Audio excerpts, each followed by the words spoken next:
কি কার্তিক দা, কেমন আছো? First class. বিয়ে না করলে বুঝতেই পারতাম না জীবনটা এত সুখের।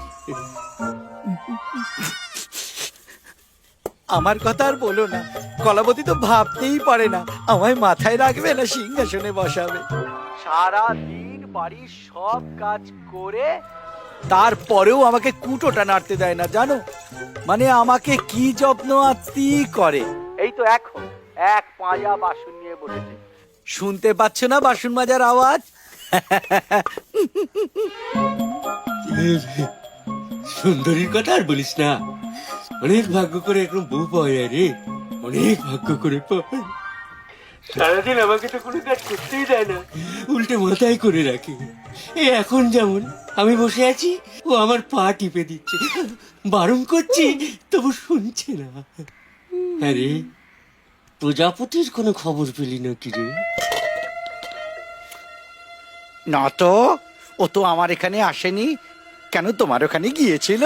না, আমার এখানে যেদিন আসবে পরের দিন খবরের কাগজে খবর পেয়ে যাবি। কি হচ্ছে কি? এই তো এই কাজের সময় খোশ গল্প।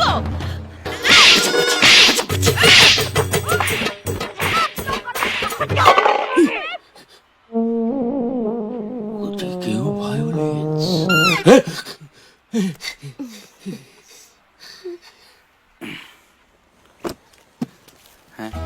ভালো আছে? হ্যাঁ, আমিও ভাই। এটা পরশুদিনকে নিয়ে গিয়েছিলাম। হ্যাঁ, পিঠের দিকটা না টাইট হচ্ছে, এক সাইজ বড় নেব। বলেন কি টাইট হচ্ছে? এতে অবাক হওয়ার কি আছে, অনেকেরই পিঠ চওড়া হয়। আপনার স্বামী আন্ডারওয়্যার পিঠ দিয়ে পড়েন? আমার স্বামী আন্ডার প্যান্ট? আপনি কি আমার সঙ্গে ইয়ার্কি করছেন? আমি আমার ব্লাউজের কথা বলছি। এই দেখুন, আপনি ভুল করেছেন। বাইরের স্ত্রীতে ক্রস হয়ে গেছে। মানে এটার এখন ব্লাউজের দোকান না, এটা এখন আন্ডারওয়্যারের দোকান। হ্যাঁ,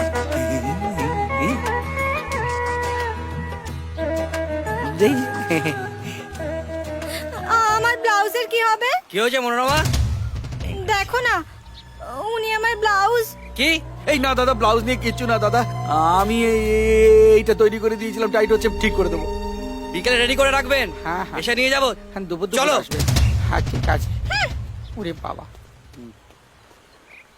এই ফাটা, এবার থেকে স্বামীর চেহারা দেখে তবেই বইয়ের অর্ডার নিবি এখানে।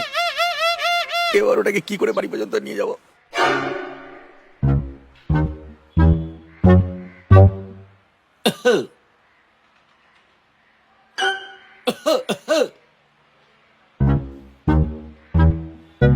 অসহ্য।